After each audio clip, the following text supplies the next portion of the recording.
playing the extended Pauper League again, and this is week 5 if I'm not mistaken.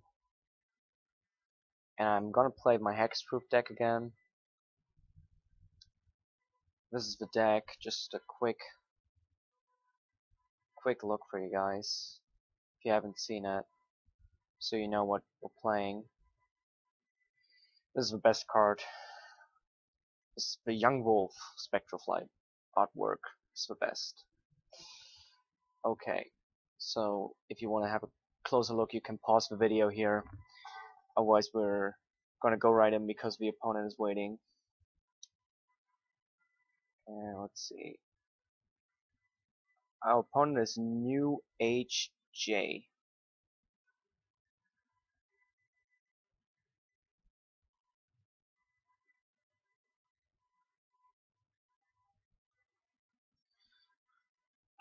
I'm currently, I don't even know.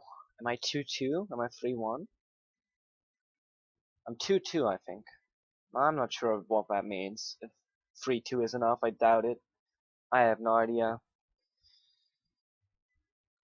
I'm really not that invested in it anymore, to be honest.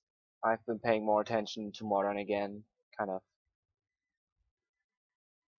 of stopped caring so much. And I'm also again interested in Pauper. I've been playing a little bit of Pauper again. Played for Pauper Classic Tuesday like twice with my Fog deck, and it went well.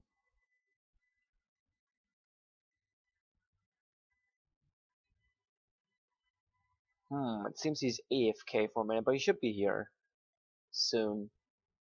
I just chatted with him. I'm gonna show you guys the deck again while we wait. I guess I can talk a little bit about the deck. It's basically just hexproof, and if you saw my first videos, I was very cocky, very convinced that this is one of the best decks in the format until I was taken down by an absolute hate deck, which was just full of enchantment removal main deck and death touch creatures and big dudes. And if you play that deck, then it's definitely impossible to win for me. But I still believe that against, you know, the general field of decks, this is probably one of the best decks in the format. It's very resilient to the usual answers like death touch creatures we can deal with, because we have, first of all, we have 4 Ethereal Armors, and we can deal with Celestial Flare or Devour Flash because we have so many like Mana Dorks or Heliod's Pilgrim, or just we bestow stuff. Yeah. And Heliod's Pilgrim is so great because if you're looking for something specific like Lifelink or First Strike or Mana Fixing or Trample or whatever. So you see I have 1 of Flying, 1 of Trample, 1 of Lifelink, just so that if you're looking for something specific, you can Heliod's Pilgrim. And also Divine Favor, which is kind of like get a big blocker and some life gain. It's good against aggro.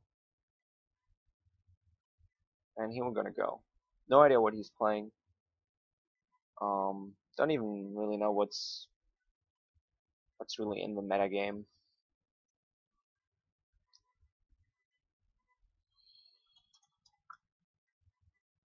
We win the die roll, which is really good. We have a pretty good hand actually.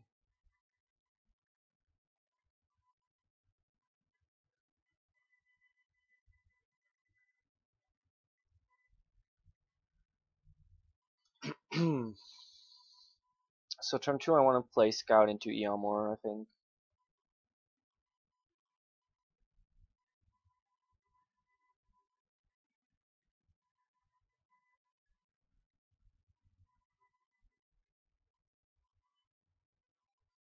Does this change anything? I don't think it does. Next turn maybe.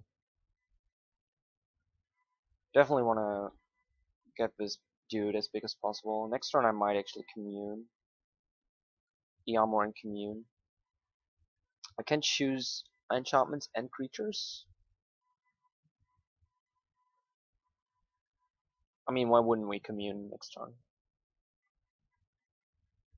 I guess if we draw Abundant Grove, we would probably rather play Abundant Grove, maybe.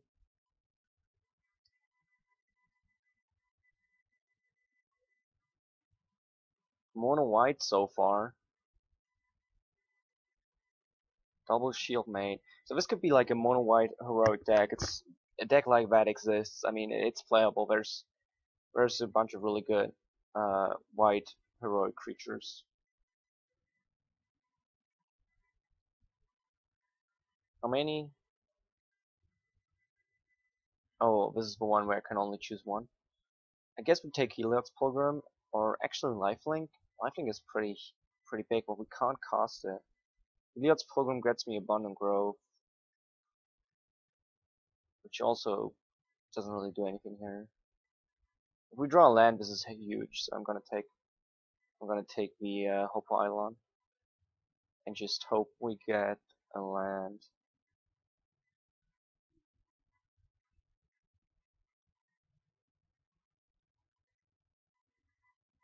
I think we win if we draw a land, basically. Unless he plays Hate Main again.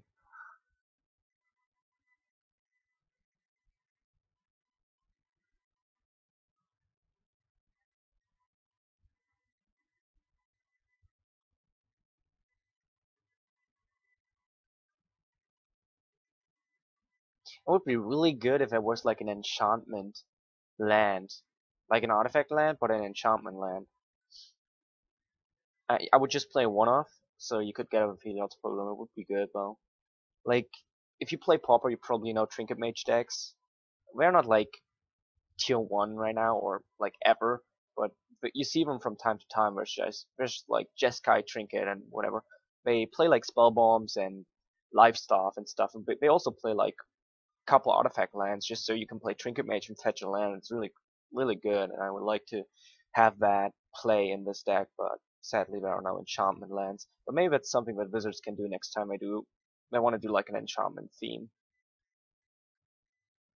It could be like an enchantment land, and it's basically a mainland. You can like pay 3 mana to make it a 2/2 or something, like a bad Muta Vault maybe. And I'm saying a bad Muta Vault because I want it to be common, so I can play it in Pauper. But it would probably be garbage anywhere else because it would be dead to enchantment removal, which means that more lands of yours are weak to land destruction. Um, and would just be worse than Muta Vault. Muta Vault is pretty good. You can put Muta Vault in just a random deck just to have that 2/2 if your mana base is not too bad. Um,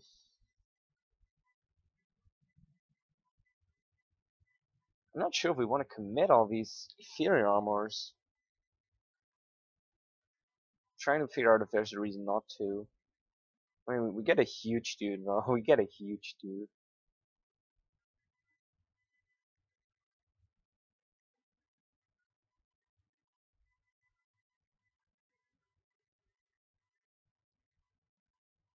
Hmm.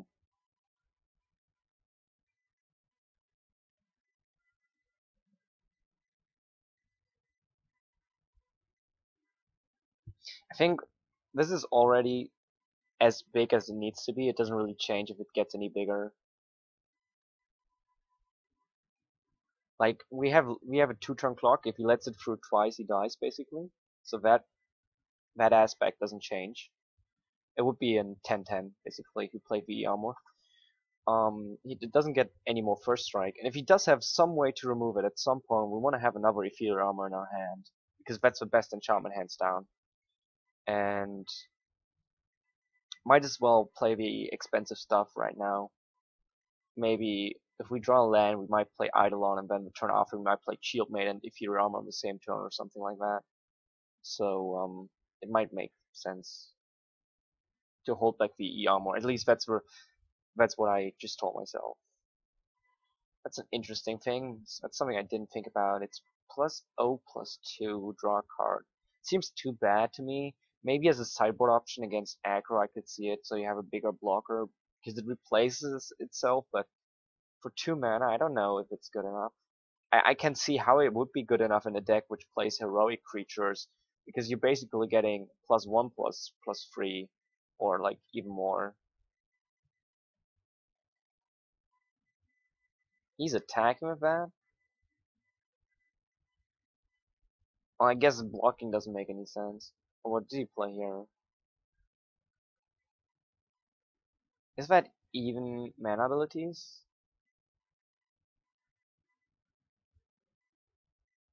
Wow, it is even mana abilities.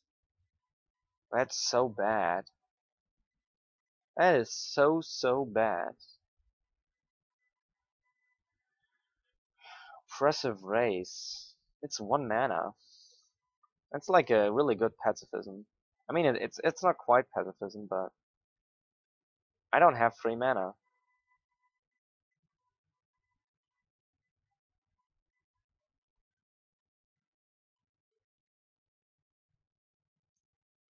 Even mana abilities, wow. This is really good against like some of the big creatures. Some of the decks would just try to play a big creature as fast as possible, like maybe an angler or something. I think they invest a lot of cards and a lot of mana to play an angler, and you just drop this. But I guess they can eventually pay for it.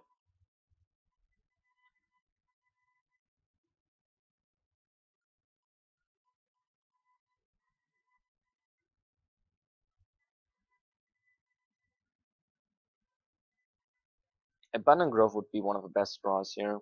Abundant Growth into land would be really good. Or like just land into land.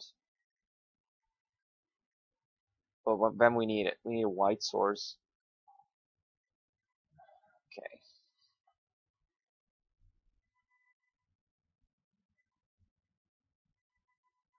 We might actually lose this just because of this oppressive race.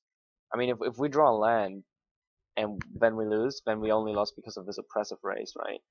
Because if we play this Hopeful Eidolon on this Blade Cover Scout, there's very little chance we lose. Let's see what he will get. I would think he would get something with lifelink, but Earmor's is yeah, Earmor's pretty strong. Earmor probably gives him lethal. Let's see, 1, 2, 3, 4. So +5, +5, +6, +6. He's attacking for 10. Okay, it's not quite lethal. Wow. And now we would be playing Hopeful Island. Oh, I think. Oh, I know. Okay, okay. So what we're gonna do is we're gonna hardcast this for 1. The next turn we're gonna E-armor it.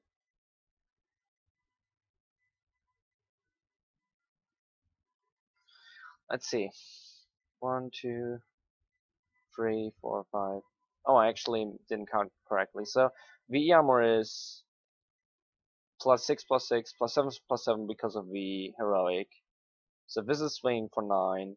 This is swinging for 2. That's 11 damage. If he has 1 more in his hand, we die. Or actually, if he just swings with one of these. So we can't attack this turn.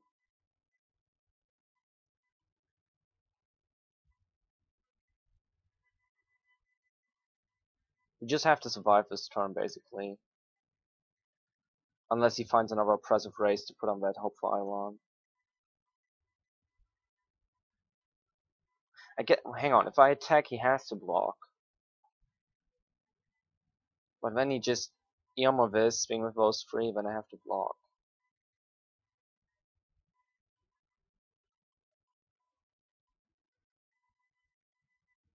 Yeah. Not attacking must be the right decision.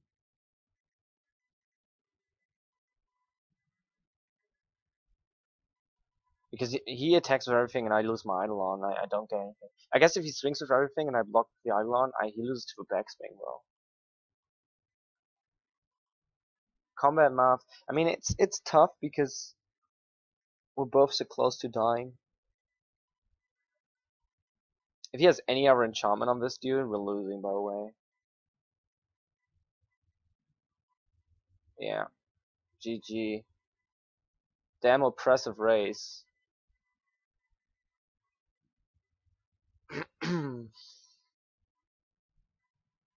No way he wins without the oppressive race. That's sick.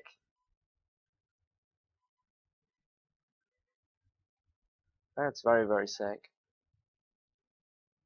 So we want a Ray of Revelation. We want more lifelink.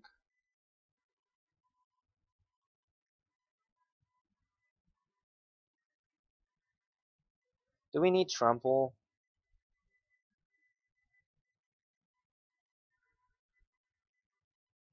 I think flying is better.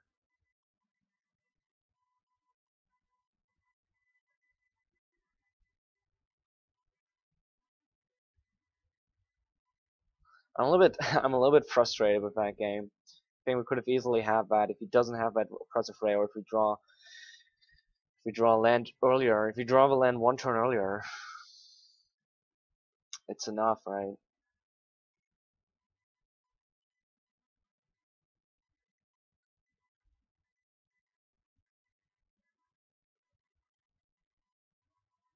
Maybe taking the Eidolon with the Heliod's program was a mistake.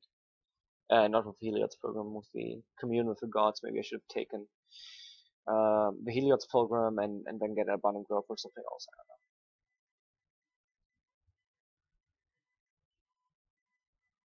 I have no idea how I want to board here. I like Spectroflight, I like the lifelink. I don't think Divine Favor is that good. I don't think we need to shield May that much.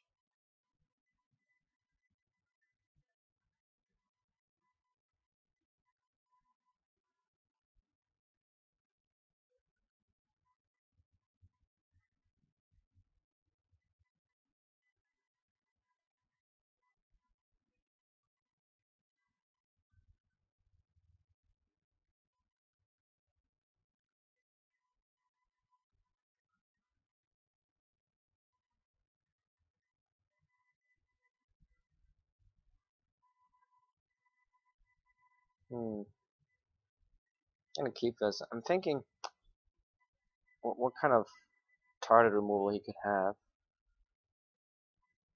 I only want to play this. Turn 1 this, turn 2 this. We have 2 mana, which we can't use.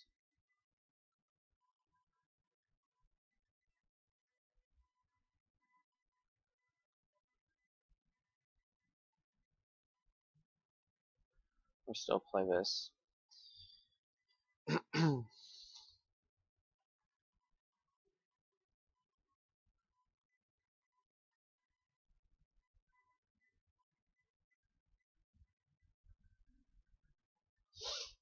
Interesting.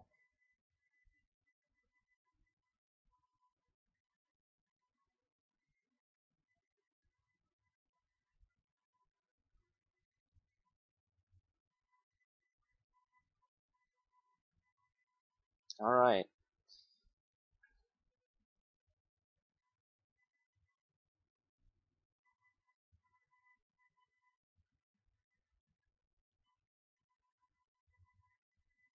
We could play with Yama on this dude, but if he has a Oppressive Race in response, it's really bad. We could also just play with Shieldmate.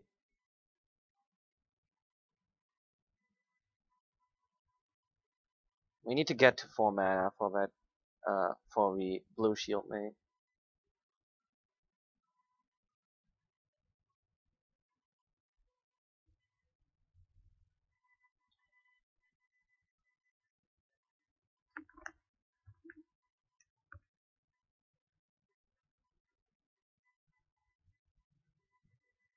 I think next turn I'm gonna Ethereal first Eamor.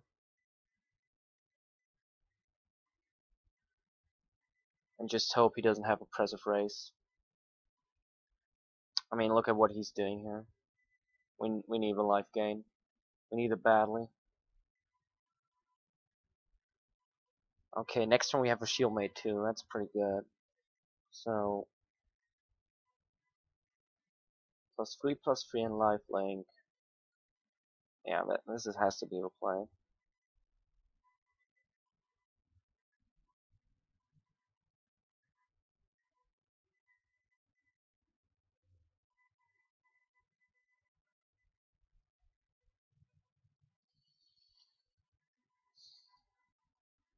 Lifelink is gonna might win us the game. I shouldn't be saying it's going to. If he has Oppressive Race here, it's blowout. but we had to do this play.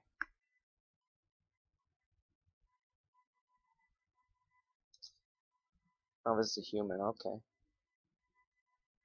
So we need to play Shieldman next turn, which is really sad because Spectrefly would be so good on this dude. I would get +3, be an 8/9, and I would dodge this.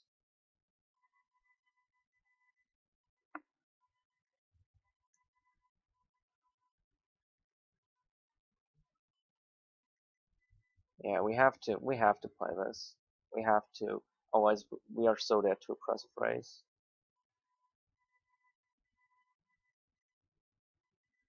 Next turn we can play Spectreflight, Abundant Grove, and then we're in a pretty good position, I think. Obviously we're not gonna attack here.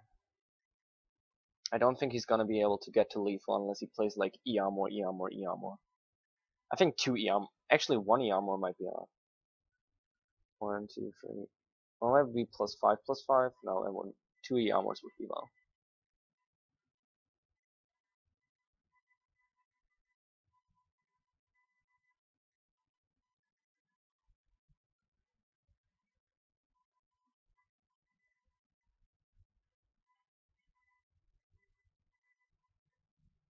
This grows the Tarmogoyf. No, it does not. This grows the Earmor.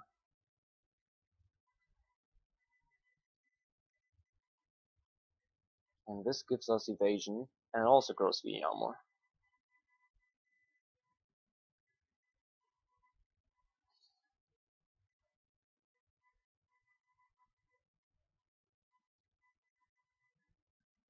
Lifelink is so important. But you also need to have a bigger creature, and I think he's very good at getting the bigger creature. Because of Heroic, because some of his enchantments are just way better. Like, he has a 2 mana +2/+2. We have Spectrefly, which is kind of the same, but still. And he has like 1 mana +1/+3. Yeah, his enchantments are better than ours, I think. Like, our enchantments, a lot of our enchantments don't do a lot. Like, Ethereal First, it's just lifelink. Abundant Growth, you know, his enchantments were like really, really effective. Some of our enchantments are just so lackluster. I'm not sure if I want the Commune and the Crufix. They help me get more enchantments though. But maybe I should just increase the quality of my enchantments by boarding in more Spectral Flight.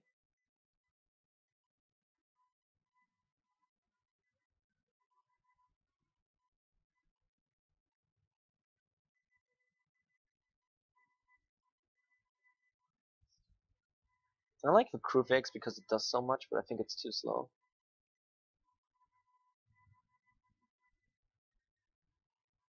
This is good if you're looking for something, I guess.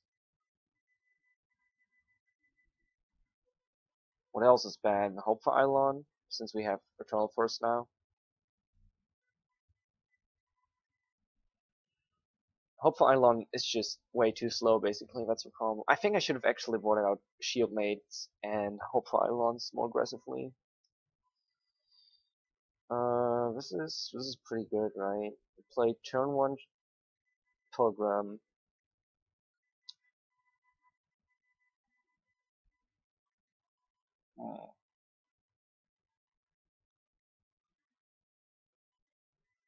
I gotta keep this.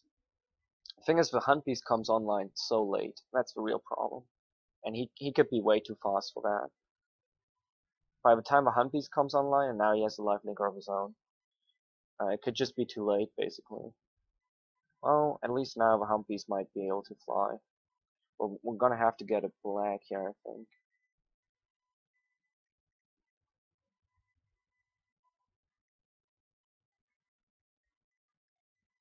Oh, and he has E-Armor. Wow, the nuts. This is literally the nuts he could have. Literally. I guess he could have had a Oppressive Race, but still. Play Lifelinker into E-Armor. This is GG. We can't raise this. I don't know what we could draw. This doesn't even matter. I guess we have to E-Armor this dude, right? But he probably has lethal next turn.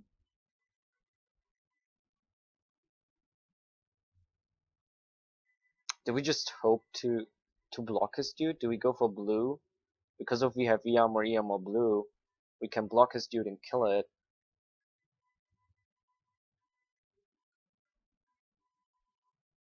I don't think Eternal First is good enough. This is so bad. So next turn we play Eom or Spectrefly and hope we can block his Eidolon, but I think he's gonna attack for lethal now. If he has for +2/+2, never mind.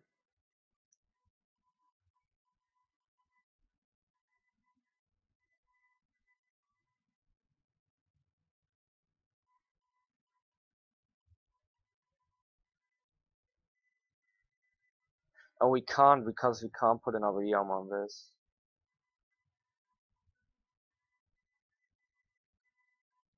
I'm stupid. I thought I could block and pay white, but of course we can't. I guess we have to play this now as a blocker.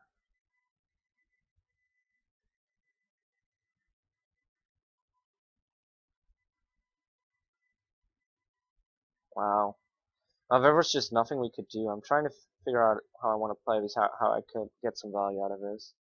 I guess now if I draw black source, which we play exactly one off, I guess an Abundant Grove would probably be the best draw. Abundant Grove, Eternal First. Gain 8 life.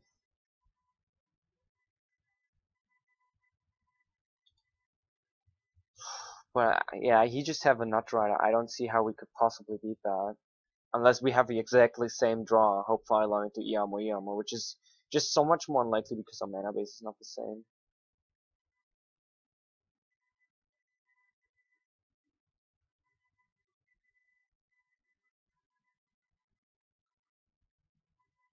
So we are dead to almost any spell on this. We want to stand a chance of surviving. We need to play the Hunt Beast, block with the Hunt Beast, and still draw our one out, which is a Swamp, which is not even an out. It's just hanging on one more turn. And really, it needs to be Abundant Grove. Actually, we have 5 outs. We have 4 outs. Abundant Grove, because when we gain more life. Yeah, that's GG. No, he's taking for free. But now we don't have an out, right? Yeah, okay. So that's trying to figure out if his deck is just superior to ours. If his deck is as resilient as ours to the problems. I mean, his deck is way worse against. His deck is way more way weaker against targeted removal, right? He doesn't have hexproof creatures, so I guess against stuff like Victim of the Night or Tragic Slip, it's really horrible, actually. So no, no, I don't think so. I don't think his deck is superior to ours. And I don't think if he, I mean, game 1 is extremely close. If he doesn't have a Impressive Raise and we draw a land, you know, there's a lot of what ifs. But I think he got a little bit lucky there, or maybe we got a little bit unlucky. So it's definitely a close game 1, very, very close game 1. You can't take that away from me. And game 3 has been nuts. So I think I really like his deck. I think it's great. It's really fun. It's straightforward aggro, but still it's something different, right? It's not. If you hear aggro in almost any format, you think, oh, they're playing like a 1-drop, a 2-drop, 3-drop, and then you're dead. This is not what this deck is doing, or like, you know, some variation of that. It's not stompy. It's heroic. It looks fun. It has all these little synergies and stuff. So it looks great. But I don't think it's against the general population. Again, I don't think it's as good as a list which relies upon hexproof creatures. And I think in the direct matchup, now this is really tough to say. I actually think I should be at least a slight favorite in the direct matchup. I mean, how many oppressive rays could he possibly play main? Right? And that's like, it's not even that good. If I draw like one more land a little bit earlier, it's a blank at some point. Or if I have an abundant growth, it's not even that good.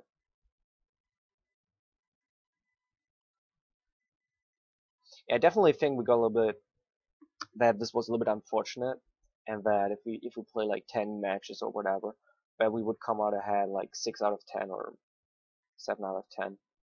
Well, that's Magic, and that's the league. I think I'm 2-3 now. Yeah, I must be 2-3. I lost against Roberto, and I lost against Taser the Dog, and I lost against what was his name? NewHJ. Thanks for playing. Definitely a really nice deck. I've not seen the deck before. I have seen Heroic List, but none like this. They play different cards basically. There's a lot of design space in the Heroic List, and I think I've seen one which was white and blue, and which played Cypher, which is really interesting because the Cypher trigger triggers Heroic, and that was really fun. It played the Cypher card which untaps or taps 2 permanents. So he would play it, untap his creatures or untap some lands or tap some creatures to attack through. Then you attack, you get the Cypher trigger, and then you untap your dudes so they can block, and they get bigger because of Heroic. It's really fun. And I've seen it, I think, in green-white, which was playing some hexproof creatures, some heroic creatures, but it's so long ago I don't really remember what it was exactly. But definitely a really nice deck. Maybe I should have put one or more Rare Revelations into the Cypher, but because I think Rare Revelation would have been really huge. Like killing the Earmors. If we draw it like game 3 and just kill both Earmors, he has nothing. He has a 1/1 lifelink at that point. Yeah, but hopefully Eidolon into double Earmor.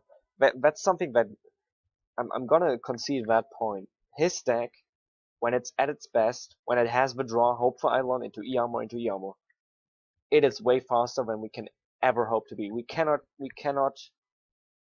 contest that game plan. If he has the nuts, we are dead. We are slower in general. And I mean, we could, as I said, we could have the exact same hand. But how likely is that we would play 1 planes? We would need to have this 1 planes, Eidolon, and 2 Ifrit Armors in our starting hand. That's unreasonable. That's an unreasonable assumption to make. As he is monocolored, it's actually, I mean, even 1 Hope for Eidolon, 1 Earmor is a pretty good draw, or pretty good hand. And as he plays 4 off of both, I assume, it's gonna happen, like, I don't know, 5%, 10% of his games. And that's good enough. But I guess, as I said before, it's really, really weak against targeted removal. You know, Tragic Slip, Victim of the Night, even something like a Lightning Strike, if it comes early enough, is gonna destroy that. So, I'm not sure if he's fast enough to deal with decks which play with targeted removal, or if he has something else. Because I think Bestow alone is not gonna be enough to deal with that, with removal heavy decks. But yeah, great game, GG's to him, and I think that's gonna wrap up the extended Pauper League. I'm pretty sure this is the last week, and I'm pretty sure we're not gonna make top 8. Thank you all for watching, and see you guys next time. Thank you for watching. Please like and subscribe, it really helps us out. You can find us on Twitter at MagicGathStrat, Facebook /MagicGatheringStrat, or on the web, magicgatheringstrat.com. There you can find articles and free prize-supported leagues. This is all brought to you by our Patreons and cardhoarder.com. If you enjoy this content, please consider supporting us at patreon.com/MagicGatheringStrat.